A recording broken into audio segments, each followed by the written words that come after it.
चर्चा खूप आहे. काँग्रेसवाल्याच्या डोक्यात एक असं आहे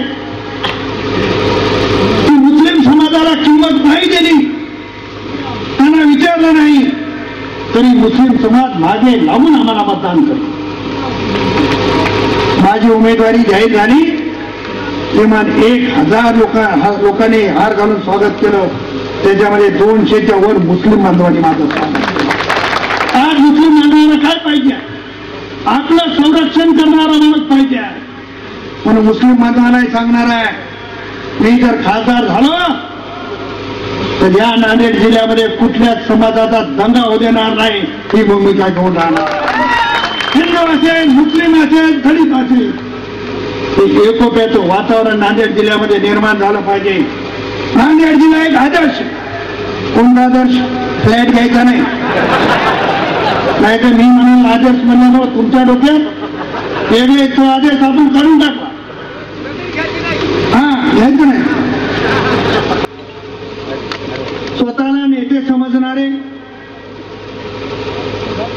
अशोकराव चव्हाण, मी आता राव याच्यासाठी म्हणलं की दादा म्हणले बा निवडणूक होजो करतील राव म्हणून. थोडं मला हे ज्येष्ठात ऐकावं लागते, कारण माझी दोस्ती होती. आणि त्यांनी सांगितलं की प्रतापराव फार चिल्लर आहे, प्रतापरावची दखल घ्यायची गरज नाही. अशोकराव, तुम्ही माझी दखल आयुष्यात घेतली नाही, घेऊ शकत नाही. इथं बसलेल्या जनतेनं माझी दखल घेतली आणि जनता दखल घेणार आहे. आता मी चिल्लर आहे का ठोक आहे हे निकालानंतर ही जनता दाखवून देईल. आम्ही मिरवणूक काढली झाला, अर्ध्या मिरवणुकीतून मोनिकर साहेब आमच्या सोबत होते. गच्चीवर उभा टाकून आमच्या आई भगिनी हात दाखवून आशीर्वाद देत होत्या. नांदेडमध्ये असं चित्र बघितलं नाही. नांदेडमध्ये अशी दहशत होती एकीकाळी की व्यापारी विचार करायचे, आपण हार घालायला गेल्यावर आपलं दुकान उठी त्याची काय. मला काल पत्रकार बांधवांनी प्रश्न विचारला, तुम्ही खासदार झाल्यावर काय करणार?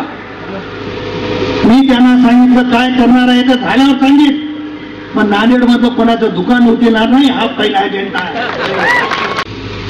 अमिताताई चव्हाणाला उमेदवारी द्यावी याच्यासाठी जेवढे प्रयत्न करता येतील ते केले. का केले? कारण एक हत्या शिल्लक राहायला पाहिजे. मी राहिलो असतो तर जिंकलो असतो, बायको होती म्हणून पडली. एवढा हत्या करायसाठी एवढा फाटापिटा केला. पण राहुल गांधी म्हणला पडला तर पडला तूच तिकडा.